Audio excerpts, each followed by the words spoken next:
अस्सलाम वालेकुम and welcome back to my new vlog. आज का व्लॉग मेरा बहुत ज़बरदस्त होने वाला है, इसलिए कि आज हम अपनी किचन की क्लीनिंग करने लगी हूँ मैं। ये जो आप सामने देख रहे हैं ना लाइटें, माशाल्लाह घर में आज यहाँ पे कोई इवेंट हो रहा था और ये मैंने कोई फ़र्स्ट टाइम ही देखा है कि मेरे इर्द गिर्द मेरे नेबरहुड में कोई इवेंट ऐसा हो रहा है, वरना यहाँ तो इतना वो सन्नाटा होता है। ये इसकी एक वजह ये भी हो सकती है क्योंकि विंटर वेकेशन वगैरह बच्चों की शुरू हो गई हैं, तो शायद इसलिए भी। बस तो वॉक का टाइम हो गया था, वॉक करने के लिए हम चल पड़े और रास्ते में ये आता है अमीरात पार्क। अमीरात पार्क जो है वो मस्कत का बहुत बड़ा पार्क है, लेकिन इससे भी बड़े बड़े पार्क हैं मस्कत में, और 7 पार्क हैं जहां जिनको डेकोरेट किया गया है मस्कत फेस्टिवल के लिए। क्योंकि अभी जो ये कमिंग 23 दिसंबर से लेके 21 जनवरी तक, यानी तकरीबन ऑलमोस्ट पूरा महीना जो है ये लोग मस्कत फेस्टिवल मना रहे हैं ओमान में। और हर जितने भी 7 पार्क है ना बड़े, उन सबको बड़ा ही ज़बरदस्त सा डेकोरेट किया है। तो इंशाल्लाह अगर मेरा जाना हुआ और हम लोगों का प्लान बना जाने का, तो ज़रूर मैं आप लोगों को भी वीडियो बना के दिखाऊंगी कि यहाँ पर किस तरह से फेस्टिवल मनाया जाता है। बस वॉक की है हमने सारी, यहाँ पे एक नज़र पार्क को देखा कि देखें यहाँ पे इनकी जो सारी जो उनकी तैयारियाँ थी वो ख़त्म हो गई हैं ऑलमोस्ट। इन्होंने बहुत पार्किंग वगैरह सब बढ़ा दी है और बहुत अच्छी लाइटिंग वगैरह कर दी है। तो कल इंशाल्लाह देखेंगे इसमें क्या क्या हुआ है अंदर जाकर। अभी तो इन्होंने बंद किया हुआ था पार्क। तो बस ये पार्क हम लोग वॉक की हमने, और वॉक करके जल्दी वापस आ गए थे क्योंकि मेरी प्लानिंग थी आज किचन को क्लीन करने की। किचन को ऑर्गेनाइज करना ना सबसे ज़्यादा ज़रूरी है, और वो भी अगर आपने ग्रॉसरी करनी है तो उससे पहले आप अपने किचन को बहुत अच्छे से क्लीन साफ़ सुथरा कर लें। अपनी सारी वो जगहें जहाँ जहाँ आपने चीज़ें रखनी है, जो ग्रॉसरी का सामान रखना है, वो तो ख़ास तौर पे आप साफ़ करें। क्योंकि उसकी सबसे बड़ी वजह ये होती है कि जब आप इस तरह की क्लीनिंग करते हैं ना तो आप बड़ा सेटिस्फाइड रहते हैं। जो किचन यूज़ करता है ना जो बंदा, उसे पता होता है हर चीज़ को ऑर्गेनाइज करने के लिए, हर चीज़ को दोबारा से, जितने भी बॉक्सेस हैं, जो भी आपकी इंग्रेडिएंट हैं जहाँ जहाँ आपने रखे हैं, ड्रॉर्स में, कैबिनेट्स के अंदर, जो भी जगह हैं वो उनको आपने एक दफ़ा महीने में तो कम से कम ये ज़रूर किया करें।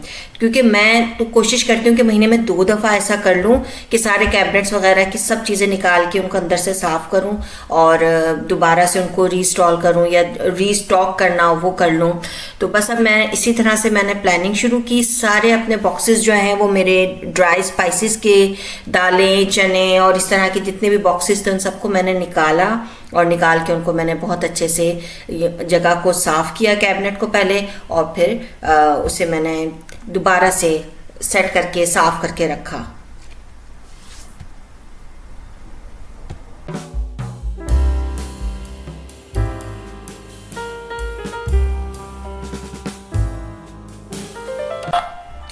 अच्छा, बहुत दफ़ा देखा गया है कि जो किचन यूज़ करने वाली ख़वातीन हैं वो ग्रॉसरी करने से पहले किचन को क्लीन नहीं करती हैं, बल्कि ग्रॉसरी लाके इसी तरह डंप कर दिया जाता है।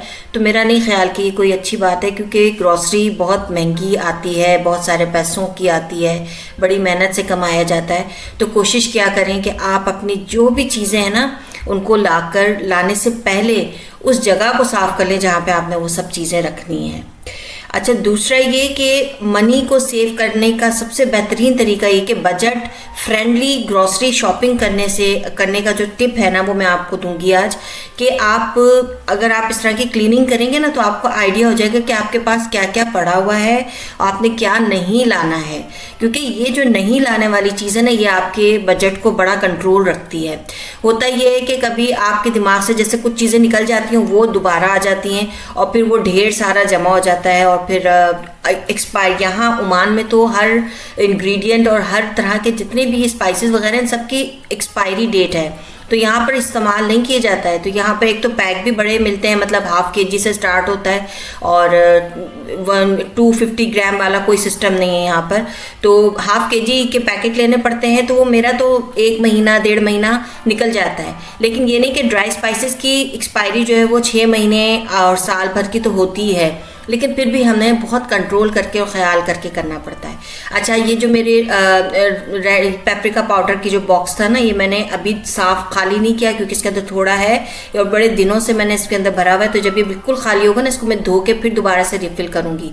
तो कुछ बॉटल्स ना मेरे पास एम्प्टी हुई थी, इनको मैंने बॉयल करके रख लिया था ताकि मैं फिर इनके अंदर कुछ अपनी रिस्टॉकिंग कर सकूं।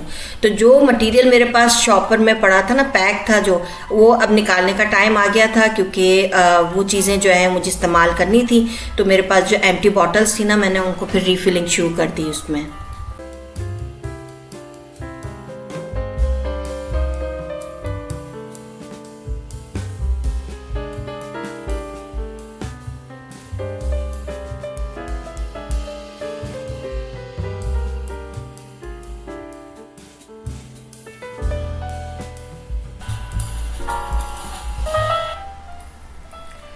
अच्छा, मैं कुछ मेरे पास जो ये ग्लास बॉटल्स एम्प्टी हुई थी, मैं एक ही तरह के ना ग्लास बॉटल में ना जिंजर और गार्लिक पाउडर डालना चाह रही थी। मुझे बहुत पसंद है, मेरा मेन इंग्रेडिएंट है हर खाने का, मुझे जिंजर गार्लिक पाउडर डालना होता है, उसका बड़ा ही ज़बरदस्त सा फ्लेवर आता है। तो मैं कोशिश करती हूँ कि उसे बड़े अच्छे तरीके से, और बड़ा क्यूट सी बॉटल्स थी तो मैंने इनको इसमें फिल करना था। तो उससे पहले मुझे जो है ये, एक तो ये समझ नहीं आती ना कि जो अगर 1 kg के पैकेट आते हैं तो इतने बड़े बड़े कंटेनर लाकर रखे कहाँ बंदा ना। तो यहाँ मेरे पास जो कैबिनेट है उसमें इतनी जगह नहीं कि बड़े बड़े कंटेनर रखे जाएं, यानी 1 kg 2 kg वाले। तो मेरे पास ये मैक्सिमम 1 kg का ये है। तो मेरे पास जो शुगर थी ना, चीनी का जो पैकेट था, ये तकरीबन 2 kg का था, 2 kg का। तो वो मैंने हाफ जो है उसमें रिफ़िल करके रख दिया था पैक करके, और फिर बाद में जब ये खाली हुआ तो फिर मैंने उसमें भर दिया। तो बस ये देखें मैंने कितना अच्छा तरीका इख्तियार किया। जो मेरे पास एम्प्टी पैकेट था उसको मैंने कट करके ना उसके 2 सुराख बनाए और इस बॉटल को रिफ़िल करने के लिए। तो बस इस तरह से रीस्टॉकिंग करी मैंने सारी। ये जिंजर गार्लिक पाउडर मैंने इसके अंदर फिल कर दिया था।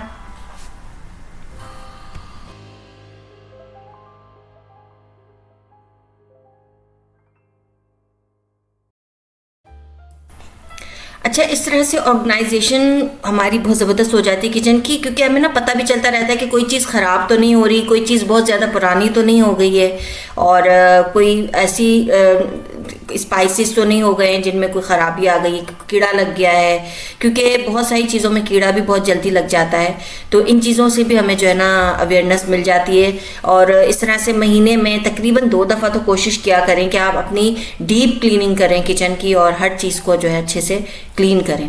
बस अब ड्रॉर्स की बारी आ गई थी। ड्रॉर्स में मेरे इतना कोई ख़ास सामान नहीं है। जो फर्स्ट ड्रॉर है सबसे ऊपर वाला, उसके अंदर तो मैं अपने डेली यूज़ का जो स्पाइसेस हैं वो यूज़ करती हूँ, जिनमें लाल मिर्च, हल्दी वगैरह, और कुछ बहुत मतलब फौरी तौर पे यूज़ करने वाली चीज़ें जो वो मैं इसमें रखती हूँ। और इसमें ज़्यादा कोई सामान मैंने ज़्यादा नहीं रखना, क्योंकि ज़्यादा स्पाइसेस जो है ना वो मैंने अपने या तो ऊपर वाले कैबिनेट में ही रखे हुए जैसे आप अभी देखेंगे, और या फिर मैं अपने ये जो मेरा काउंटर है उसमें रखती हूँ। सेकंड ड्रॉर के अंदर मैंने अपनी कटलरी रखी हुई है, जिसमें स्पून और फोर्क वगैरह हैं, और कटलरी जो है वो उसको मैंने अच्छे से अरेंज किया। एक बॉक्स है मेरे पास जो मैंने इसके ऊपर रखती हूँ। बाकी बड़े स्पून्स जो हैं और इस तरह की जो सामान है वो इसके अंदर आ जाता है। अच्छा, सबसे लास्ट वाले में ना मैंने अपने बेकिंग का सारा सामान रखा हुआ है। इसके अंदर सारे मोल्ड्स हैं और मेजरमेंट स्पून्स हैं, और कुछ जो है वो ओवन की ग्रिल्स वगैरह भी इसके अंदर है, और फॉइल मैंने इसके अंदर रख दी है। तो इस तरह से ना मेरी चीज़ें ऑर्गेनाइज हो जाती हैं, मुझे आइडिया है कि कौन से ड्रॉर के अंदर क्या रखा हुआ है। अब बारी थी इसके बेसन, जो मेरा वॉश बेसन है यानी सिंक के नीचे का जो कैबिनेट है वो सबसे ही इम्पॉर्टेंट कैबिनेट है मेरा, क्योंकि यहाँ पे ना मैं अपने धुले हुए बर्तन रखती हूँ, और एक कॉर्नर जो है ना मैंने अपना सारा लॉन्ड्री का और हाउस क्लीनिंग का जो है ना वो मटेरियल यहाँ पे मैंने रखा हुआ है। तो ये कॉर्नर जो है ना यहाँ पे मैंने सारा अपना हाउस क्लीनिंग का सामान रखा है। अच्छा, ये सारी मैंने बास्केट्स में रखती हूँ मैं, पैकेट्स जो भी मेरी ज़रूरत की चीज़ें होती हैं, और हर बास्केट को मैंने अलग अलग मटेरियल से फिल किया है। जैसे एक बास्केट जो ब्लैक वाली है उसके अंदर मैंने अपने सारे जो शॉपर्स हैं ना, न्यू स्टोरेज बैग्स जो हैं वो हैं, और ये जो पिंक वाली बास्केट है इसके अंदर मैंने किचन की जो क्लीनिंग के लिए होते हैं स्पॉन्ज वगैरह वो रखे हैं, और बाकी जो मेरा बॉक्स था उसके अंदर मैंने सारे हार्पिक के बॉटल्स वगैरह रखी हैं।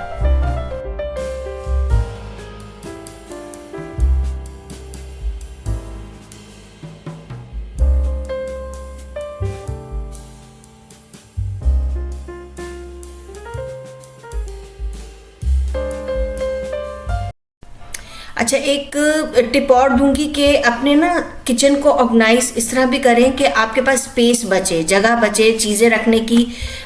बहुत सारे किचन तो माशाल्लाह बहुत ज़्यादा फुल होते हैं, बहुत सी चीज़, बहुत ज़्यादा उनके पास क्रॉकरी होती है, बहुत सामान होता है।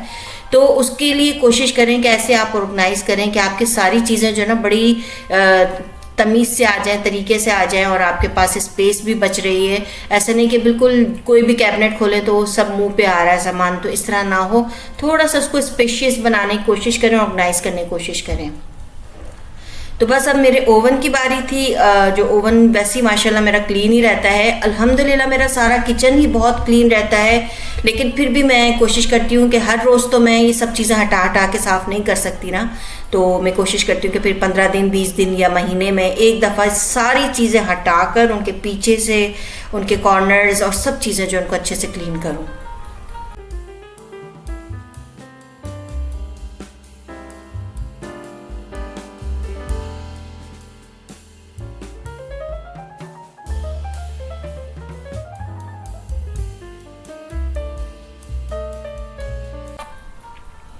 अच्छा, अब इस तरह की क्लीनिंग से और ये सारी ऑर्गेनाइजेशन से ना एक फ़ायदा ये भी होता है कि मैं अब तमाम उन चीज़ों की मैंने लिस्ट बना ली है जो मुझे बहुत इंपॉर्टेंट चाहिए, जिनमें मतलब बिल्कुल ख़त्म हो गई या बिल्कुल ख़त्म होने वाली हैं, थोड़ी सी रह गई हैं, मतलब महीना पूरा नहीं चलेगा। तो मैं अब उन चीज़ों की मैंने लिस्ट बना ली है। अब ये होगा कि मैं अननेसेसरी आइटम्स मैं नहीं लेकर आऊँगी, बल्कि जो चीज़ें मुझे बहुत ज़्यादा रिक्वायर्ड है वही लेकर आऊँगी। इंशाल्लाह मुझे उम्मीद है कि इस दफ़ा मेरे जो ग्रॉसरी का जो बजट है हमारा, उसमें कमी आएगी इंशाल्लाह।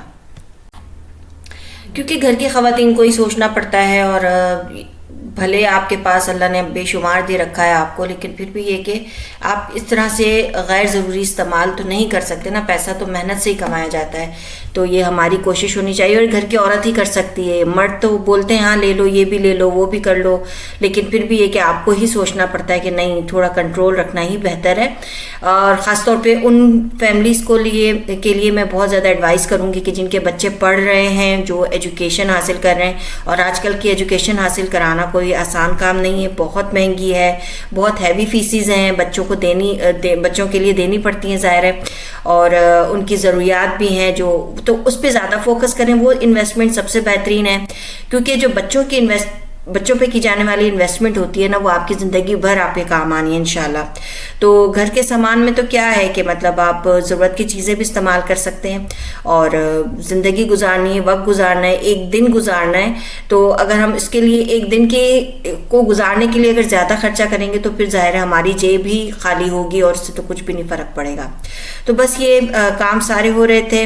अच्छा, ये वाला जो मेरा चूल्हा है ना, ये अच्छा है माशाल्लाह बहुत, लेकिन मेरा दिल है अपना कि मैं एक छोटा सा वो लेकर आऊँ, दूसरा जो ऑटोमेटिक होता है।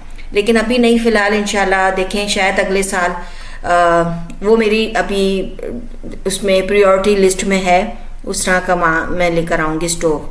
लेकिन ये भी माशाल्लाह बहुत अच्छा है। मेरा तो काम अभी बहुत अच्छा हो रहा है, मुझे कोई ख़ास इतना ज़रूरत नहीं है।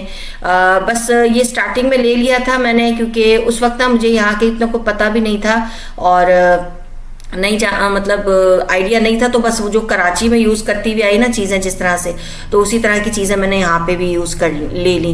हालांकि यहाँ पर इतना बिल्कुल भी महंगा नहीं है। जो ऑटोमेटिक स्टोव है ना, वो बड़ा ज़बरदस्त, बहुत अच्छे प्राइस में मैंने देखा था। तो लेकिन मैंने कहा अभी तो फ़िलहाल छोड़ देते हैं, अभी नहीं, इंशाल्लाह अगले साल ये वाला काम करूँगी मैं। और कुछ चीज़ें भी हैं, ज़ाहिर है क्रॉकरी भी थोड़ी चाहिए, अगर कोई गेस्ट आ जाते हैं कुछ, तो मेरे पास अभी क्रॉकरी भी ऐसी इतनी नहीं है कि मैं मतलब कोई 5 से 6 लोगों का खाना वगैरह अगर बनाना हुआ तो वो भी लेना पड़ेगी मुझे अभी। तो क्रॉकरी थोड़ी सी यहाँ पे एक्सपेंसिव है। मैंने काफ़ी जगह देखी है, अगर आप सेट ले रहे हैं कोई तो वो पूरा आपको अच्छा खासा महंगा पड़ेगा। लेकिन मैं सोच रही हूँ, देखें अगर कराची जाना हुआ तो शायद कराची से ले आऊँ, लेकिन वहाँ से लाना एक रिस्क है, तो इसीलिए यहीं पर ही कोशिश करते हैं, यहाँ पर से ही देखते हैं। बस जी माशाल्लाह से अल्हम्दुलिल्लाह काफ़ी टाइम लगा के, मेरा 3 से 4 घंटे लगे थे तकरीबन। इस वक्त काफ़ी रात हो गई थी, और क्योंकि अब बच्चों की छुट्टियां हैं तो मुझे सुबह जल्दी उठने की तो टेंशन नहीं है, लेकिन नमाज़ पढ़ के मैं अक्सर सो ही जाती हूँ। तो बस ये देखें, मेरा किचन माशाल्लाह बिल्कुल वेल ऑर्गेनाइज्ड हो गया, बेहतरीन सा। तमाम इंग्रेडिएंट और स्पाइसेस और सब चीज़ें जो हैं वो मैंने अच्छे से मैनेज कर ली हैं और अब बस रेस्ट का टाइम है। अब इंशाल्लाह रेस्ट करूँगी। मिलती हूँ अपने आप से नए ब्लॉग में। मेरे चैनल का ख्याल रखें और अपना भी। अल्लाह हाफिज़।